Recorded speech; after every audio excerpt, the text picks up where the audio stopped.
j'ai lu une histoire qui a retenu mon attention et je ne l'ai jamais oubliée. Elle parlait d'un homme de 63 ans à New York. Il n'avait jamais eu de travail, pas même un seul, pendant toutes ces 63 années. Il avait passé toute sa vie d'adulte comme étudiant professionnel. Il passait un diplôme après l'autre. Pourquoi avait-il passé tant d'années sur le campus d'une université? La réponse est simple. Quand il était jeune, un oncle très fortuné avait fait de lui un des bénéficiaires de sa fortune. Et le testament stipulait quelque chose comme ceci. Il serait le bénéficiaire d'une très généreuse allocation mensuelle tant qu'il serait étudiant. Et l'argent ne serait plus versé dès qu'il arrêterait ses études. Ainsi, pour remplir les conditions que requérait le testament de son oncle, il a passé toute sa vie à l'université.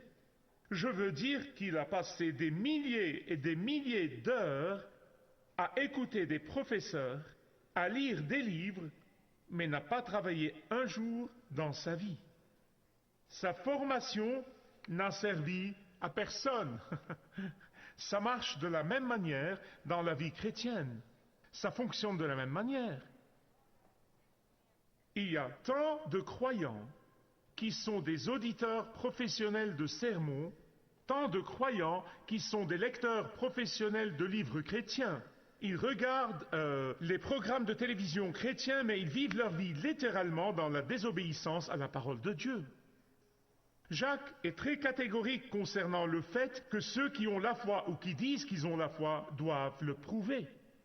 Il est catégorique sur le fait que la personne qui dit qu'elle a la foi doit montrer des preuves de cette foi. Nous avons commencé une série sur le livre de Jacques concernant les 12 preuves de la foi. Nous avons vu la toute première preuve de foi. Considérée comme, c'est-à-dire montrer la joie au milieu des tribulations de la vie. Deuxièmement, nous avons vu que ceux qui ont une foi authentique doivent avoir la puissance du Saint-Esprit qui travaille en eux pour les rendre capables de lutter contre les tentations et ne pas y céder continuellement. Et troisièmement, ici aujourd'hui, la troisième preuve ou évidence est l'obéissance à la parole de Dieu. Mais avant que Jacques puisse parler d'obéissance, il met son doigt sur certaines des choses qui pourraient être des obstacles à l'obéissance.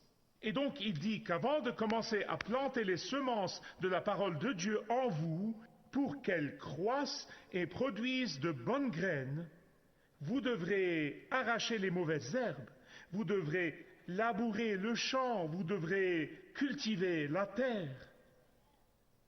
Maintenant, je veux que vous réfléchissiez avec moi.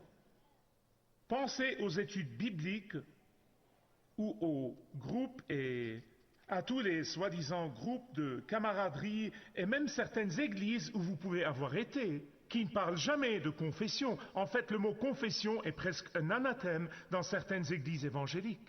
Et cependant, c'est précisément ce par quoi vous devez commencer pour nettoyer et préparer la terre de vos cœurs pour la plantation de la parole de Dieu. Commencez par la confession. Pourquoi est-ce si important? Parce que quand vous vous confessez, Dieu est déjà au courant. Et donc, quand vous vous confessez, vous vous mettez d'accord avec Dieu. Comment pouvez-vous planter les semences qui doivent s'enraciner dans la terre de votre vie? La confession. C'est une opération de nettoyage. Et c'est pourquoi, avant de parler de l'obéissance à la parole de Dieu, chapitre 1, versets 19 à 21, il dit « Sachez-le, mes chers frères, savoir quoi? Savoir quoi? Savoir qu'il y a des chardons et des mauvaises herbes qui occupent vos cœurs et vos pensées, qui doivent être arrachées. Vous devez vous en occuper. Quelles sont certaines de ces mauvaises herbes? Il vous le dit ensuite. Vous n'écoutez pas bien. Vous commencez à tirer et vous posez les questions ensuite. Vous perdez votre sang-froid Et puis, ensuite, vous découvrez les faits. Quand vous vous emportez facilement et quand vous fulminez constamment et vous plaignez à tout sujet, quand vous êtes plein de votre propre importance et de l'importance de vos propres idées et de vos points de vue et de vos opinions, quand vous vous mettez facilement en colère, quand les choses ne vous conviennent pas, quand vous vous sentez frustré, quand tout ça arrive, et quand vous agissez ainsi, vous pouvez lire la Bible toute la journée, vous pouvez entendre des sermons toute la journée, vous pouvez regarder la télé chrétienne toute la journée, ça ne change absolument rien. La semence tombe essentiellement dans une terre en jachère, elle ne va nulle part. Mais vous devez d'abord labourer la terre, vous devez d'abord arracher les mauvaises herbes, vous devez d'abord préparer la terre. Souvenez-vous, ce que Jacques dit dans cette troisième preuve de la foi est en rapport avec la première. Tout, en fait, renvoie à la première. Considérez comme un sujet avoir la joie au milieu des tribulations. Pourquoi? Parce que quand les choses deviennent rudes, et elles deviennent rudes pour nous tous, quand nous passons par des périodes de test, la réaction naturelle est de dire des choses que vous aimeriez mieux ne pas avoir dites. Je dois vous confesser qu'il y a des choses que j'ai dites que je donnerais n'importe quoi pour les retirer, mais je ne peux pas les retirer. Quand nous nous plaignons de Dieu, quand nous accusons Dieu d'être injuste, quand nous accusons Dieu de nous abandonner et de ne pas nous aimer, et pourquoi il ne fait pas ceci, et pourquoi il ne fait pas cela, la semence ne va nulle part. En fait, c'est réellement le péché même de la première génération du peuple de Dieu quand ils sont sortis d'Égypte. Ils avaient vu de leurs yeux les choses extraordinaires que Dieu avait faites, toutes les plaies qui avaient frappé les Égyptiens alors qu'ils avaient été épargnés, la séparation de la mer Rouge, sortir dans le désert et là recevoir la manne. Je veux dire que Dieu n'a pas arrêté de pourvoir, mais au moment où ils ont dû faire face à un défi, où est Dieu? Moïse, est-ce que tu nous as amenés ici pour mourir? Ils ont commencé à murmurer et se plaindre et à rouspéter. Donc Dieu en a eu assez. Et il a décidé qu'il marcherait et marcherait et marcherait pendant 40 ans dans ce désert, jusqu'à ce que tous ceux de cette génération soient enterrés dans le désert. Et alors la nouvelle génération a été capable d'entrer dans la terre promise. Question: pourquoi est-ce que les sautes d'humeur, les paroles irréfléchies et la colère empêchent la semence de la parole de Dieu de s'enfoncer et de prendre racine? Je n'ai pas la réponse, mais la Bible l'a, verset 20. Car un homme en colère n'accomplit pas ce qui est juste aux yeux de Dieu. Soulignez-le. Vous voyez, vous ne pouvez pas devenir ce que Dieu veut que vous soyez quand vous êtes constamment en train d'écumer de rage, en criant et postillonnant. Dans les Écritures, nous voyons comment la colère fait que le peuple perde la bénédiction. Nous voyons un exemple après l'autre dans les Écritures. Caïn fut en colère contre Dieu parce qu'il n'avait pas accepté son offrande telle qu'il voulait l'offrir, pas de la manière dont Dieu l'avait enseigné à ses parents. Et il s'est mis en colère contre Dieu et il s'est défoulé sur son frère qui avait été obéissant, Abel, et il le tua. Moïse, cet homme de Dieu, quand il a perdu patience et qu'il n'a pas fait ce que Dieu avait dit, et au lieu de parler au rocher, ce qu'il a fait, c'est le frapper avec un bâton. Dieu dit: ok Moïse, tu verras la terre promise, mais tu n'y entreras pas. Jonas était furieux contre Dieu à cause de son propre succès, et parce que Dieu sauvait Ninive. Je veux dire, pensez-y seulement. Et il a passé le reste de sa vie assis sous un arbre, à bouder et bouder. Faites attention de ne pas passer le reste de votre vie assis sous un arbre à bouder en perdant votre bénédiction.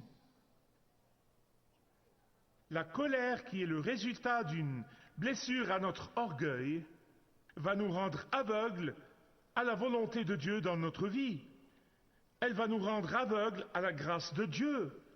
Elle va nous rendre aveugles au plan que Dieu a pour nous dans nos vies. Verset 21. Vous devez arracher ces mauvaises herbes de colère, afin que la parole de Dieu puisse être plantée dans votre cœur. Comment le faites-vous? D'abord par la confession. La confession est un mot magnifique, car à travers elle, le Saint-Esprit vient et commence à faire son travail de purification. La question importante suivante est celle-là. Comment la semence de la parole de Dieu peut-elle être plantée en profondeur dans vos vies? Comment cela arrive-t-il? Comment empêcher ces mauvaises herbes de revenir tout le temps?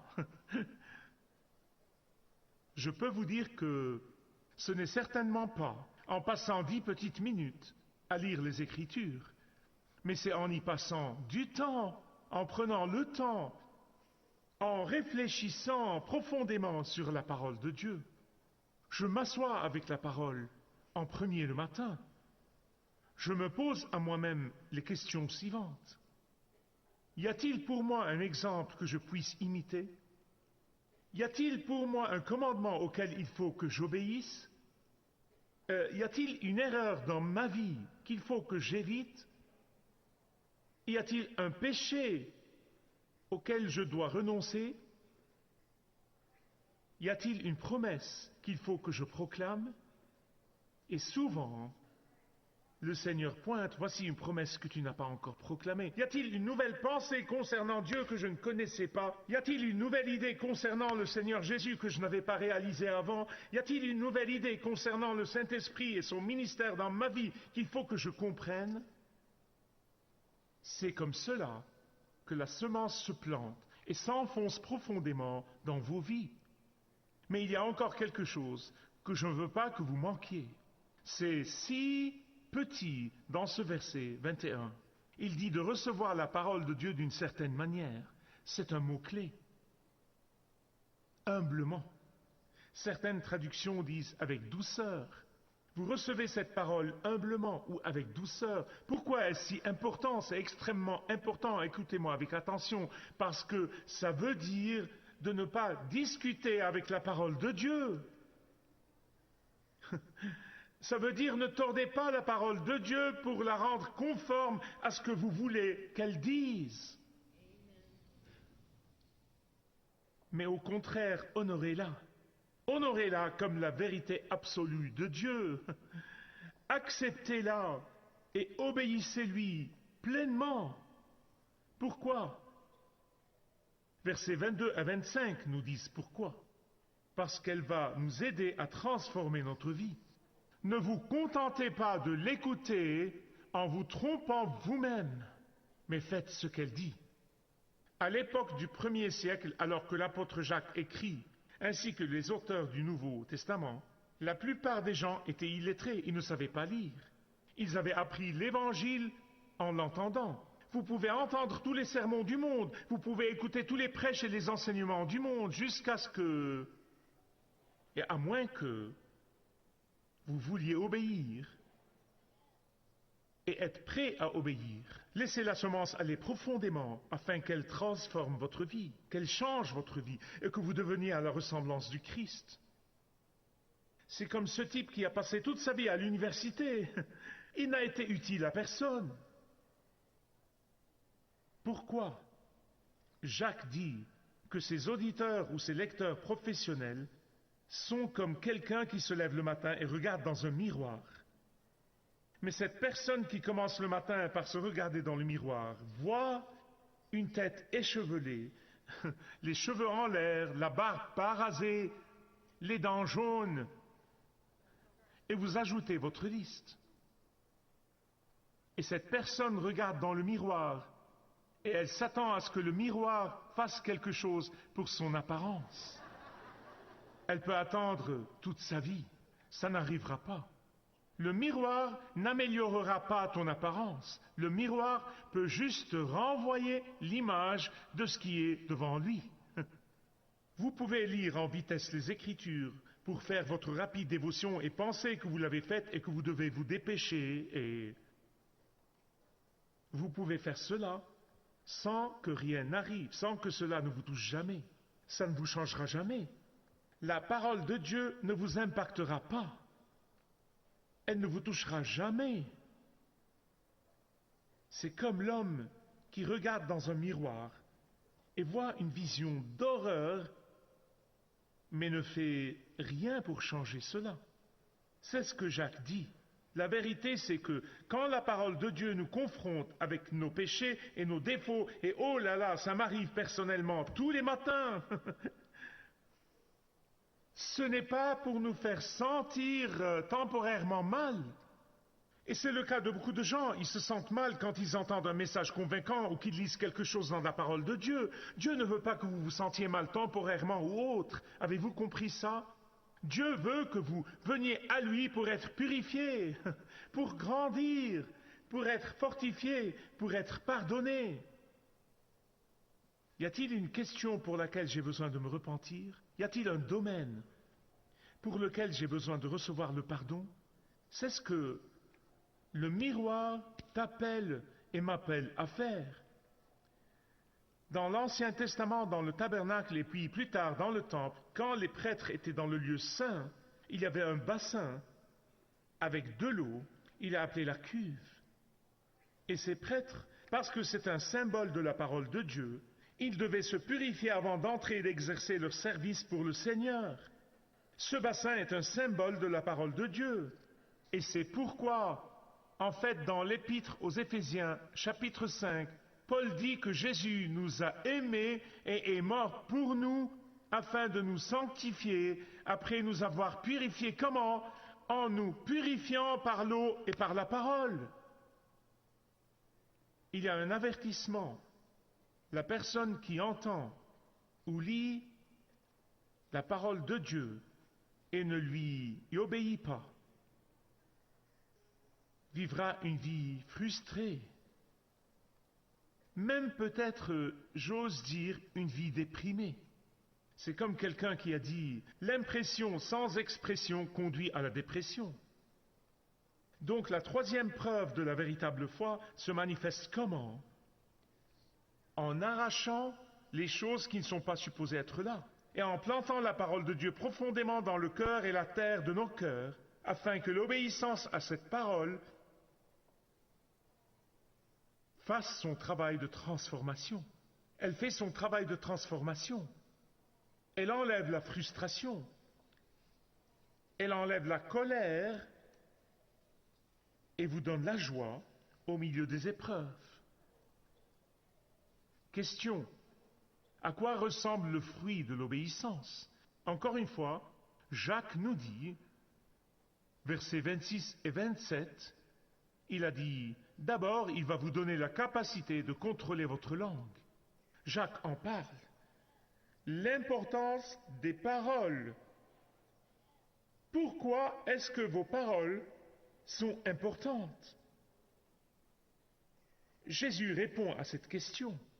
Il le fait. En Matthieu 12, 34, il a dit de l'abondance du cœur, la bouche parle. Ou bien la bouche parle de l'abondance du cœur.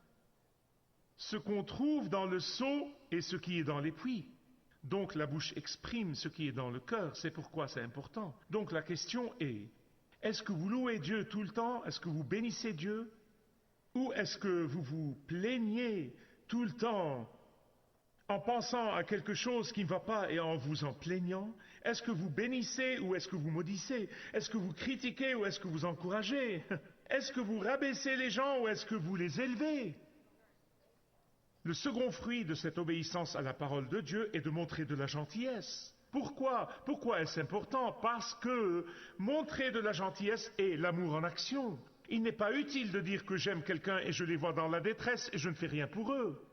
Montrer de la gentillesse, c'est l'amour en action. Montrer une authentique compassion est l'indication d'un cœur qui a expérimenter la puissance de la parole de Dieu, la transformation, l'expression d'un intérêt authentique pour ceux qui en ont désespérément besoin est une preuve de foi.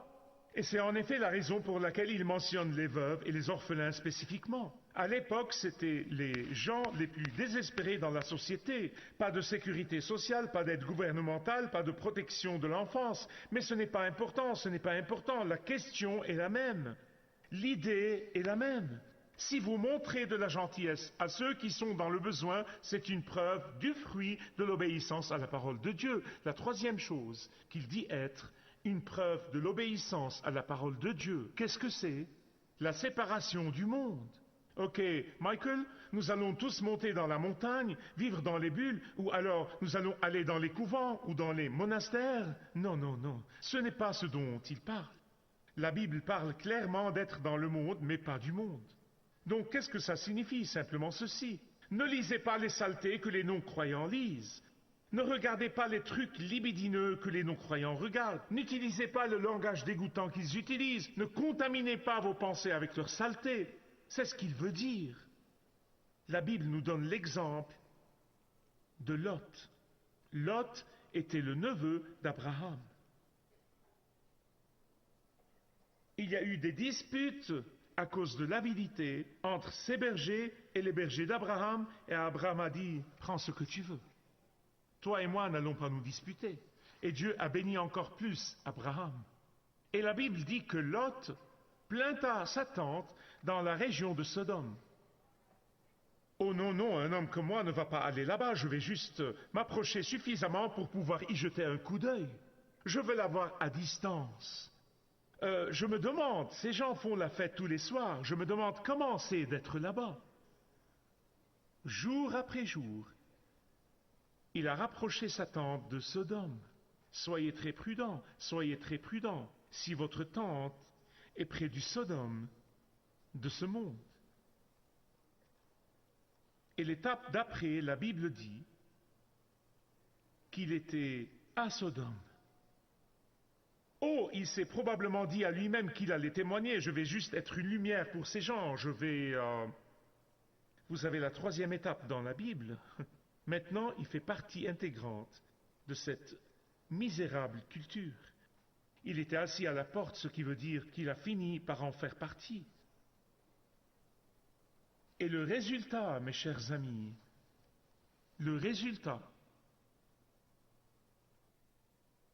c'est qu'il a perdu son témoignage. Il a perdu sa famille. Il a tout perdu. Les anges ont dû le tirer de là, grâce à l'intercession d'oncle Abraham. Mettez ça en contraste avec le Seigneur Jésus-Christ. La Bible dit que c'est par lui et en lui que toutes choses ont été créées. Il était dans la splendeur et la gloire au ciel. Mais par obéissance au Père, il est venu sur terre, en vivant comme le plus pauvre des pauvres, a tout fait dans cette vie en obéissance au Père. Et la Bible dit que c'est pourquoi aujourd'hui, il siège au sommet de l'univers. La question à laquelle je veux que vous pensiez, suis-je comme Lot ou suis-je comme Jésus? Suis-je comme Lot ou suis-je comme Jésus? Merci de regarder ce programme. Marcher avec le guide est un programme et un ministère de Kingdom Set que je vous présente chaque jour en anglais, en arabe et en français, dans l'espoir que Dieu l'utilise pour vous toucher et toucher vos besoins. Et je prie que Dieu ait déjà guidé beaucoup d'entre vous dans une relation plus forte et plus profonde avec lui à travers Malakut Sat. Que Dieu vous bénisse.